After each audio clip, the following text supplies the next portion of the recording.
bienvenue dans l'émission Parole de femmes. Cette semaine, nous triomphons de nos défauts et je crois que vous avez déjà eu des victoires sur la paresse, victoires sur la médisance. Certaines, vous êtes en jeûne de parole aujourd'hui, donc juste à caisser. Amen. Et aujourd'hui, nous allons parler de la susceptibilité. Susceptibilité, on va voir que c'est un défaut en fait, des susceptibles en effet, mais c'est un défaut qui ne vient pas tout seul. C'est un peu une arnaque en fait, la susceptibilité, parce que non, ça vient pas tout seul, la susceptibilité. Il y a forcément quelque chose qui est rattaché. La susceptibilité, c'est une réaction. Une réaction, il y a quelque chose qui nous fait réagir, et la susceptibilité, ça va être cette manifestation. Et lorsqu'on est une personne susceptible, c'est pas facile à vivre. Et moi, je connais des personnes susceptibles, elles se sentent vraiment prisonnières de ce défaut. En fait, elles savent pas comment passer au-dessus. C'est comme, j'ai pas envie de réagir comme ça, mais c'est comme, c'est plus fort que moi. Et aussi, lorsqu'on est dans l'entourage de personnes susceptibles, c'est difficile parce qu'on marche sur des œufs. C'est ça. On a toujours peur de dire est-ce que ça va passer, est-ce que ça va pas passer. Donc ça vient vraiment brouiller les relations, ça crée de la peur, ça crée de la suspicion. Et aujourd'hui, nous allons voir comment se débarrasser de la susceptibilité, et c'est possible, c'est surtout possible. Et je veux vous le dire à vous, si vous vous sentez prisonnière de la susceptibilité, c'est le jour où le Seigneur vous délivre. Amen.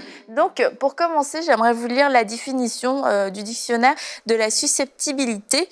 C'est pas facile à le dire souvent. Désigne la disposition à se vexer et caractérise l'individu qui s'offense facilement. Donc là, on a deux mots clés, c'est vexer et offenser. Même trois... Facilement aussi. Ouais, bon, 4. Et la quatrième, c'était disposition. Cette définition est bien. Donc, vas-y, si tu veux rebondir la première. Oui, c'est parce qu'en fait, c'est difficile d'avoir des relations qui vont être satisfaisantes, en tout cas, des relations qui vont grandir, qui vont être bénissantes, qui vont être harmonieuses. Si on est susceptible, si on vit avec quelqu'un de susceptible, ici on a un boss au travail qui est susceptible. Et la susceptibilité, justement, comme ta définition le dit, c'est cette capacité à se vexer et facilement. Ça veut dire qu'il y a quelque chose qui vient, il y a comme un point en toi que dès qu'on dit quelque chose, ça provoque une réaction qui est même si tu veux te maîtriser, par exemple, si c'est au travail ou c'est devant quelqu'un qui est en position d'autorité, tu as envie de te maîtriser, mais à l'intérieur de toi, tu es frustré et ça te crée vraiment du tort, en fait. Ça te crée une offense. Et ça, c'est vraiment important. Comme on a dit depuis le début de la série, c'est qu'il y a certains défauts qui ont, comme on a vu pour la paresse, qui paraissent anodines, mais qui couvrent, en fait, qui décèlent qu'en dessous, il y a quelque chose de beaucoup plus important. Et la susceptibilité, ça fait vraiment partie de ces choses qui, en fait, c'est pas juste une réaction comme ça. C'est que tu réagis à des choses que pour quelqu'un d'autre, ça paraît insignifiant. Pour que quelqu'un d'autre ne réagirait pas de la même manière, mais toi, ça vient vraiment te chercher. Et vraiment, comme on a dit depuis le début de la semaine, on veut aller de gloire en gloire, on veut grandir. Et vraiment, Seigneur, pourquoi? Et aujourd'hui, on va justement parler de pourquoi est-ce qu'il y a certaines situations qui, pour quelqu'un d'autre, ça passe, mais pour toi, ça bloque, en fait. Et parce qu'en fait, en dessous, il y a une blessure. C'est ça, en fait. Toute la semaine, on parle d'avoir la victoire sur nos défauts. Et on peut parler seulement de la paresse, de la susceptibilité. On peut parler seulement du défaut lui-même. Mais en fait, je pense que chaque défaut qu'on adresse cette semaine, il y a un fond de blessure. Et vraiment, si on s'attaque à la source de ce défaut, eh bien, je pense vraiment que ça va être là où vraiment cette semaine, je pense qu'on peut s'attaquer à ça. Si on peut, des fois, c'est difficile, mais quand on ouvre une blessure, quand on ouvre, tu sais, si on ouvre ça, si on s'attaque vraiment à la source de nos défauts qui nous pourrissent la vie, qui pourrissent nos relations, qui détruisent nos vies, qui détruisent même notre destinée, eh bien, ça peut faire mal au début parce que des fois, on n'est vraiment pas conscient. On n'en est pas conscient. Et là, cette semaine, je pense, ensemble, ce sont des prises de conscience qu'on fait à chaque jour. Pourquoi je suis comme ça? Et j'espère vraiment qu'on aide quelqu'un parce que j'ose espérer aussi que toutes les femmes, on n'a pas ces 5 défauts, un pour chaque jour de la semaine. Je pense qu'on on a tous expérimenté à des degrés différents. Plus ou moins un peu, mais je pense qu'à certains niveaux, des fois, on est puissance plus 10 000, peut-être. Mais vraiment, ce sont des blessures. Ce sont des blessures. Ouais. Et je pense que la susceptibilité, entre autres, vient profondément d'un rejet aussi. Ouais. Si, comme tu dis, Nadine, il y a des choses qui peuvent nous paraître vraiment anodines, mais qui peuvent nous paraître à nous anodines, mais pour quelqu'un, on la voit, cette personne-là, elle explose à rien. Eh bien, tu regardes, mais pourquoi elle a explosé? Tu te dis, ben, c'est parce qu'on a fait un commentaire ou on a fait ci. Et donc, ça a provoqué quelque chose qui fait que tu te rejettes, que tu te sens rejeté, que tu te sens pas accepté, ou on te sent peut-être, tu te sens pas à la hauteur. Et là, ça vient provoquer cette réaction-là. Je pense que les gens réagissent de plusieurs façons, mais la susceptibilité, je pense, c'est vraiment une blessure profonde de rejet. C'est une blessure, ça peut aussi être des complexes. Parce qu'il y a des personnes qui, peut-être, dans leur corps, souvent, ne se sentent pas très bien. Et dès l'instant où tu parles du corps, ben, pouf, là, tu viens d'ouvrir quelque chose vraiment que tu n'aurais pas dû toucher, en fait. Et quand on réalise des choses comme ça, parce que des personnes susceptibles, c'est des personnes... Généralement, les émotions s'emballent quand même facilement avec des personnes susceptibles, mais c'est de voir, comme tu disais, à quel niveau, en fait, j'ai un problème. Et si pour certains, c'est un problème de complexe, mais c'est d'accepter de travailler le problème de complexe d'abord, parce que c'est ça qui suscite ces réactions. Et maintenant, il ne faut pas penser que... C'est sûr qu'on va le faire avec l'aide du Saint-Esprit, mais il faut se laisser aussi aider. Moi, je veux encourager un peu les gens dans ce sens. Il faut parfois se faire aider par des proches. Et on peut aller voir un de nos proches, quelqu'un qui nous connaît, pour dire, dis-moi, Nadine parlait des couples, par exemple, dis-moi à quel moment est-ce que entre guillemets, mes émotions s'emballent. À quel moment? Quand on parle de quoi exactement? Et puis toi, tu as remarqué que dès qu'on parle de ces choses-là, mais ça ne va pas du tout. Pour certaines personnes, c'est des finances. Parfois, les gens sont dans des situations compliquées. Et dès que tu viens lui parler du sujet des finances, tu as ouvert quelque chose qui n'est pas bon, en fait. Mais ça crée, en fait, des frustrations qu'on vit parfois dans la vie peuvent créer la susceptibilité, même si de prime abord, comme ça, tu te dis « Ah non, moi, je ne suis pas susceptible par rapport à ça. » Mais en fait, un jour, tu découvres que mais parce que j'ai eu ce problème à tel niveau, dès qu'on parle de ça, mais je m'emballe vraiment facilement. Mais c'est vraiment voir la source, ça vient d'où? Et les gens de notre entourage sont souvent les personnes qui voient des choses qu'on ne voit pas, surtout quand on vit avec des personnes. Mais il ne faut pas avoir peur d'aller demander « Mais dis-moi, c'est quoi les sujets que quand on parle tous les deux, j'ai cette tendance à vraiment m'emporter et recevoir ces choses-là et aller dans la présence du Seigneur avec. » Je pense que quand les gens nous... la phrase qui peut être un bon indicateur, c'est « Mais pourquoi est-ce que tu réagis comme ça ?»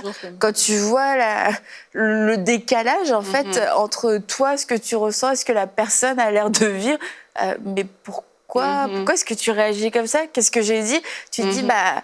Toi, dans ta tête, ça a hurlé, ça a crié, la personne a l'air de rien vivre. Je pense que ça, c'est vraiment un bon indicateur. C'est que j'ai eu l'air de vivre quelque chose de surdimensionné comparé à la personne qui est en face de moi. Et d'ailleurs, vraiment un des, je crois, des problèmes que cause la susceptibilité, on va parler, oui, du renfermement, le fait de se vexer, de bouder, mais c'est que ça nous éloigne de relations qui sont profondes et vraies, parce que ça nous éloigne tout le temps des conversations plus difficiles, des confrontations, des conversations plus profondes, parce qu'on va y mettre un stop par notre attitude, on va repousser l'autre. Et du coup, c'est sûr que ça met une barrière autour de nous, qu'on pense être une barrière de protection, mais au final, c'est une barrière vraiment d'isolement. Et lorsque, en plus, on est susceptible à cause d'une racine de rejet, bah, ça l'alimente, ça alimente ce rejet. Bah, tu vois, finalement, cette personne, elle ne m'accepte pas vraiment, mais c'est de comprendre, en fait, que c'est moi-même qui rejette les gens. Et moi, je crois que le message de l'Évangile, c'est un message qui nous est adressé à nous personnellement pour que nous, on puisse changer. Et si notre solution, c'est toujours que l'autre puisse changer, mieux me parler, mieux me comprendre, c'est vrai, on doit faire ce travail, mais on doit d'abord faire le travail sur nous-mêmes parce qu'il y aura toujours des gens, dans tous les cas, qui nous parleront pas forcément comme on le veut, mais par contre, on a la capacité, avec l'Esprit de Dieu, de pouvoir nous fortifier et que peu importe ce qu'on va entendre, que ça puisse pas nous mettre par terre et nous laisser par terre. Ça, c'est vraiment notre responsabilité avec la parole de Dieu. Qu'est-ce que j'en fais? Est-ce que je l'accepte ou alors est-ce que je l'accepte pour la donner à quelqu'un d'autre? Comme Aurélie a dit, c'est pas l'émission de quelqu'un d'autre et c'est pas le défaut de quelqu'un d'autre non plus. Donc, je pense que nous toutes, il y a des points, il y a des sujets où on est plus susceptibles que d'autres. Ça fait pas de nous des personnes susceptibles, mais il y a des sujets, faut se le dire, il y a des sujets plus sensible. Ouais, il y a des sujets plus sensibles. Ouais. Je pense qu'aussi... Oui, pardon. Ouais, j'allais juste dire que, juste pour terminer dans ce volet, une des raisons, si je crois, de la susceptibilité chez certaines personnes, c'est l'éducation. Si on a une éducation trop stricte, une éducation où est-ce qu'on a été brimé, où est-ce que nos parents étaient tellement autoritaires que ça a étouffé notre personnalité et on a comme grandi avec tu vois, on est introverti, mais pas parce qu'on est timide, mais vraiment parce qu'on a toujours été dit « tu ne dis pas et tu te fais toujours mal » et tout ça. Et du coup, quand on grandit, on a l'impression que les gens nous attaquent, en fait. Qu'une parole qui nous a été dite, on la prend vraiment comme une attaque à notre personne, on la prend personnelle. Et moi, je me rappelle, quand j'étais peut-être à fin vingtaine, j'ai travaillé dans des centres d'appel. Et dans le centre d'appel, on te dit, un client, quand il t'appelle, il parle à la compagnie, il ne te parle pas à toi, toi-même. Tu vois, s'il n'est pas content, il n'est pas content contre toi, c'est contre la compagnie, le service qu'il n'a pas reçu. Et je crois que ça, ce conseil-là ou cette façon de faire, de ne pas prendre les choses personnelles, de que quand j'ai fini l'appel, c'est bon, je passe à autre chose. Il ne m'a pas parlé à moi, Nadine, il a parlé à la compagnie pour laquelle je travaille. Je crois que les personnes qui sont susceptibles aussi doivent l'amener dans leur vie parce que, comme tu as dit, des fois, notre entourage, notre mari va toujours nous dire « Mais pourquoi tu réagis? Tu fais toujours ça. » Et tu vas te défendre, tu vas dire « Mais non, c'est parce que... » Mais en fait, il y a quelque chose là. Et des fois, juste de ne pas prendre personnel, de se retirer, tu vois. S'il a dit que tu n'as pas, je sais pas, fait quelque chose, ça ne veut pas dire que tu es une mauvaise femme. Ça veut dire que tu n'as pas fait telle chose. Et des fois, juste toi-même aussi, de prendre vraiment un recul par rapport à soi-même. Et peut-être si on a grandi, qu'on avait été tellement critiqué, puis on avait tellement des attentes sur nous qu'on marchait comme sur une corde raide, de se lâcher un peu lousse, là, se donner l'autorisation de comme, OK, d'avoir de l'empathie par rapport à nous-mêmes, en fait. Et c'est ça, déjà, ça va nous permettre de commencer à marcher dans cette victoire parce que ça fait tellement mal quand tu as l'impression qu'on t'attaque, tu as l'impression qu'on te dit que des mauvaises choses. Mais en plus, quand l'autre personne, c'est pas vrai, parce que l'autre personne ne le sent pas, encore, c'est comme une double... En plus, il s'en rend même pas compte. C'est une double injure, tu vois. Tu parlais dans ton introduction, quand tu as donné la définition de susceptibilité, qu'il y avait... Avec 4 mots importants. 4 mots importants. Mais j'en ai retenu un. J'en ai retenu un très important, c'est l'offense. Et je pense que quelqu'un qui est susceptible vit constamment dans l'offense. Oui. Ouais. Et on sait très bien que l'offense, c'est une porte immense ouverte pour vivre constamment, justement. Ça ouvre des portes vraiment pour vraiment que notre âme est malade. C'est comme si j'étais constamment irritée à l'intérieur de moi. Et cette irritation, qu'on le veuille ou non, vraiment, ça cause des maladies. Ça te rend aigri. Si je suis dans l'offense, je vais avoir de la rancœur, forcément. Je vais avoir de la rancœur, c'est quoi le mot? L'amertume? Oui, merci. De la rancœur et de l'amertume. Et toutes ces choses-là, c'est extrêmement nocif pour notre vie. Et vraiment, aujourd'hui, j'invite les femmes à se faire une introspection. Et justement, je veux rappeler ce que tu as dit, Aurélie, au début de la semaine. Cette émission, c'est pas l'émission de la voisine, c'est pas l'émission de votre époux, c'est votre émission. Et vraiment, j'aimerais vous dire, si vous êtes susceptible, il y a la possibilité, avec l'Esprit de Dieu, vraiment de recevoir la guérison à travers vraiment la présence de Dieu, à travers son esprit, à travers envers vraiment son amour, parce que vraiment, c'est ça qui va venir guérir. Et c'est la profondeur de l'âme qui a besoin d'être guérie. Parce que si j'explose à rien, c'est parce que j'ai peut-être été rejetée, j'ai ressenti dans ma vie un sentiment d'injustice peut-être et extrêmement grand. Je me suis jamais sentie reçue. Je sens que j'ai besoin de faire ma propre justice. Donc, c'est pour ça que je suis susceptible et j'explose à tout moment. Et je pense vraiment qu'il y a de la guérison dans la présence de Dieu. Amen. Peu importe c'est quoi la source, je pense que l'Esprit de Dieu est là. Et je pense que c'est important d'aller dans le lieu secret. Si vous êtes cette personne, vraiment d'aller dans le lieu secret et de demander à l'Esprit de Dieu pourquoi? Parce que je pense que des choses en vous, en nous, qui peuvent être enfouies. Et on ne sait même pas pourquoi on est comme ça. On s'est réveillé, on se dit, ben, j'ai l'impression que j'étais comme ça toute ma vie. Mais peut-être pas non plus. C'est ça. Hein? Et des fois, c'est pas juste exploser, des fois, c'est se braquer. C'est se replier sur soi-même. Ou... C'est tu sais, c'est comme, c'est fermé, c'est resté fermé. Voilà. C'est difficile à Ça vivre. se ressent. Faut pas croire que quand on le fait, que c'est entre nous et nous. Là, je veux dire, oui. on plombe l'ambiance partout. C'est palpable et ça met un tranche froid. au couteau. Tout le monde le remarque. Ça met un malaise. Et c'est pour ça que souvent la susceptibilité, c'est vraiment un mauvais compagnon parce que après, ça nous amène dans un sentiment de honte. Ouais. J'ai encore échoué, j'ai pas encore réussi. C'est moi qui ai plombé l'ambiance, etc. Tu vois, il y a le côté, quelquefois, on peut en vouloir aux autres parce que, bon, ils nous ont pas compris, ils s'en rendent pas compte, mais quelquefois, on se rend compte qu'on est comme ça, mais on n'arrive pas à le dominer. Et quand on a honte, après, on sait même pas comment revenir vers les gens. On sait pas comment dire, bah, Mais c'est ça. excusez-moi, tu sais, parce que quelquefois, Ouais. t'as 40 ans, et tu réagis comme un enfant de 5 ans dans certaines réactions. Et tu vas te braquer, tu vas bouder comme un enfant. Et c'est vrai que c'est gênant de revenir vers ta famille, vers tes amis, vers tes collègues et dire excusez-moi, pardon d'avoir réagi comme ça. C'est... Comment? Qu'est-ce qu'elle raconte? Je sais pas, mais en tout cas, c'est certain que ça fait ressortir un côté vraiment pas beau de nous. Et comme tu dis, vraiment, on peut être recouvert de honte en plus d'être susceptible. Donc, ça brise les relations. Ça aussi, encore une fois. Ouais, et la solitude. Et vraiment, moi, je pense aussi que, comme Mathilde, tu l'as un peu dit tout à l'heure, c'est que quand on réalise qu'on a toujours des disputes vraiment des trucs un peu bêtes comme ça, c'est vraiment de ne pas... Parce que la personne qui est susceptible a un côté aussi de croire souvent qu'elle est la victime. C'est ça. Mais le truc, c'est que chaque fois que les disputes reviennent, comme on le dit souvent, si c'est toi qui es le point d'intérêt de toutes ces disputes, avec tout le monde, voilà, c'est pas le problème. ça veut dire qu'il faut vraiment se questionner, en fait. Parce que comme tu disais, Annabelle, parfois, c'est l'ignorance. C'est juste que la personne ne sait pas, mais elle se retrouve être victime. Comme, oui, mais on me fait toujours ça et tout. Pourquoi, quand je suis avec elle, il y a toujours ce problème-là et tout. Cette personne me parle toujours mal. Les autres sont toujours comme ci, comme ça. Mais en fait, c'est vraiment à ce moment-là, comme tu disais, Mathilde, c'est la présence de Dieu. Moi, je ne vois même pas qu'est-ce qui peut régler cette situation-là, en fait.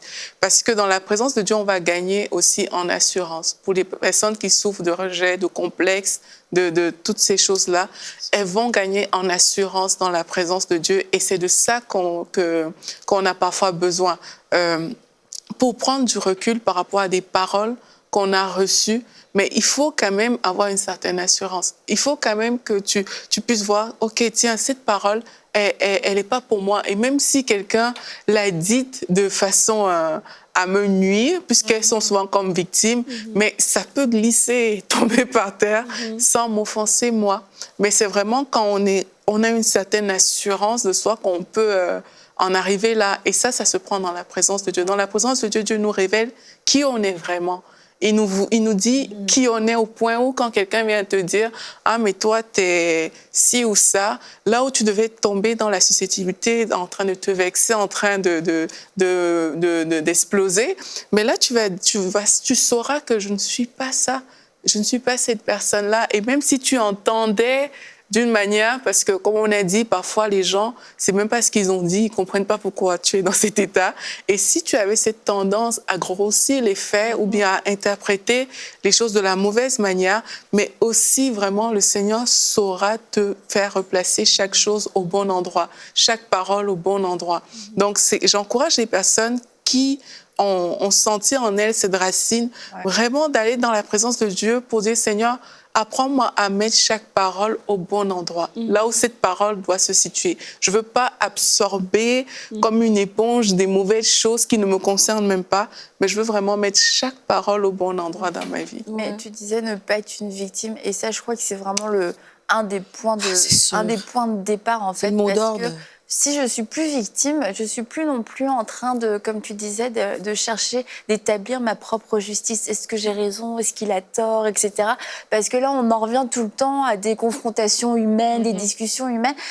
Non, je veux pas être victime. Je veux pas être victime de mes émotions. Peu importe qui a raison, qui a tort. C'est pas normal que je vive ces choses et je veux plus les subir. Et je crois que j'ai une autorité. Je crois que j'ai un choix. Je crois qu'il y a une autre option pour moi dans la vie que pour ne plus subir ce genre de choses. Mais pour ça, il faut vraiment sortir du statut de victime, parce que même lorsqu'on va dans la présence de Dieu, mais qu'on se présente comme une victime, nos prières vont être pour changer les autres. Mais là, quand tu dis non, je ne veux plus de ces choses-là, je veux plus vivre comme ça, tu as ce désir de liberté, ce désir que les chaînes tombent, ne plus être esclave de tes réactions, esclave des réactions des autres. Mais en fait, je pense qu'on arrive à un stade où vraiment là, Dieu peut nous parler, nous amener dans un chemin de guérison où les paroles sont replacées au bon endroit, où la vérité va être magnifiée plutôt que le mensonge ou nos émotions. Mais il faut vraiment accepter de sortir de ce statut de victime et de dire je m'en fiche qui a raison, qui a tort, je veux juste changer parce que c'est une souffrance en fait. Ouais. Et quand on parlait justement en début d'émission, c'est que tu disais que des fois, c'est à cause du rejet qu'on devient susceptible. Et en fait, et en vivant, en manifestant cette susceptibilité... Ah, tu vois, c'est pas facile. en la manifestant, en fait, on crée encore plus de rejet. Parce que là, les gens, ils ont l'impression de marcher sur les œufs. Ils ont l'impression qu'on est trop compliqué. Et puis, on perd des amis. Des fois, on peut même perdre un travail. Ouais. Et on peut vraiment vivre dans beaucoup de difficultés. Mais en fait, j'ai envie de parler... Parce que la personne qui est susceptible, elle souffre déjà, elle sait déjà. Mais j'ai envie de parler à l'entourage. Que l'entourage... et de l'amour envers ces personnes-là. Ne les rejetez pas davantage en disant que elles sont compliquées, on va les mettre de côté. Mais cette personne, elle souffre en fait. Si elle réagit comme ça, c'est parce qu'il y a une blessure. Et en médecine, si un malade arrive, un blessé de la route arrive et un médecin ne fait rien, c'est non-assistance en personne en danger. C'est le médecin qui est coupable de ne pas avoir assisté. Alors, vous qui êtes autour de cette personne-là, vous qui êtes ses proches, le mari ou l'épouse ou les enfants ou les personnes dans l'église, peu importe, allez vers ces personnes, marchez dans l'amour envers eux. Des fois, OK, je remarque qu'elle est susceptible sur telle chose. Au lieu d'arriver tout de suite et de dire « mais toi, nanana, nanana, OK, peut-être je vais arrêter certaines blagues. » Parce qu'elle n'a pas l'impression, elle ne comprend pas mon humour. Je vais arrêter ces blagues-là. On va déjà commencer par on va déjà commencer par ça. Tu vois, je vais peser ce que je lui dis jusqu'à ce qu'elle fasse ce travail. Mais des fois, nous, quand on a quelqu'un de susceptible, on a plus tendance à OK, on va l'éliminer de certains trucs, on ne va plus l'inviter parce que la dernière fois qu'on l'avait invité, etc. Mais non. Marchons dans l'amour, aidons-les. C'est comme c'est quelqu'un qui est en train de se noyer, en fait. Et plus les années vont avancer, plus ça va grandir. Alors, elle a besoin d'être sauvée, puis on est ces personnes qui peuvent lui tendre la main, en fait. Je vais poursuivre sur ta lancée. Vraiment, je pense qu'en tant qu'enfant de Dieu aussi, en tant que femme, mère, épouse, amie, on est là pour aider les gens à faire ressortir le meilleur d'eux-mêmes. Et donc, si on vit avec un être cher qui est très susceptible, si on en a quelqu'un dans notre entourage... que ce soit à l'église, au travail ou peu importe, à la maison, je pense vraiment qu'on puisse demander l'aide du Saint-Esprit. Comment est-ce que je peux faire ressortir la meilleure version de cette personne-là? Et en arrêtant de faire tes blagues. J'ai entendu. Non, mais toi, Annabelle, dans la vérité, t'es pas susceptible du tout. Non, mais je peux vexer des gens. Non, mais vraiment, je pense qu'on doit être cet agent de paix. On doit être un agent vraiment aussi de... on est là pour aider les gens vraiment à se sentir aimés, à répandre l'amour de Dieu. Et je pense que si des personnes comme ça qui souffrent, qui sont susceptibles parce qu'elles ont été rejetées ou peu importe, qui ont manqué de justice dans leur vie, je pense vraiment si on est cet agent de paix, un agent d'amour, déjà, ça va aider la personne à devenir vraiment plus la meilleure version d'elle-même. Et si on est cette personne susceptible, je pense vraiment que dans nos temps de prière, on peut demander à l'Esprit de Dieu, vraiment, aide-moi aide-moi à être la meilleure version de moi-même et viens guérir, viens saturer toutes les parties de mon cœur qui ont été blessées, viens remplir et voir l'amour de Dieu comme quelque chose de liquide qui vient... Rose, oui, Annabelle, qui vient nous combler vraiment parce que je pense encore une fois, il y a un manque, il y a quelque chose qui a été meurtri. Et vraiment, l'amour de Dieu, ça guérit tout. Ça guérit de tout. Et ça part de là. Et je pense que si on s'attaque justement à la racine, ben, toutes ces choses-là dont on parle cette semaine, vraiment, on va voir un changement énorme. On va faire des pas de géant parce que on veut ressembler à Jésus, mais on se dit, mais comment je vais faire? Et vraiment, ça part d'une relation avec le Saint-Esprit. Ça part d'une relation avec Jésus. Et vraiment, Jésus, le Saint-Esprit, ils vont pas nous montrer nos défauts tout d'un seul coup, d'un jour à l'autre. Sinon, on est entièrement détruite. Mais on doit aller de gloire en gloire et de progrès en progrès. Et c'est pour ça, justement, qu'on en parle cette semaine.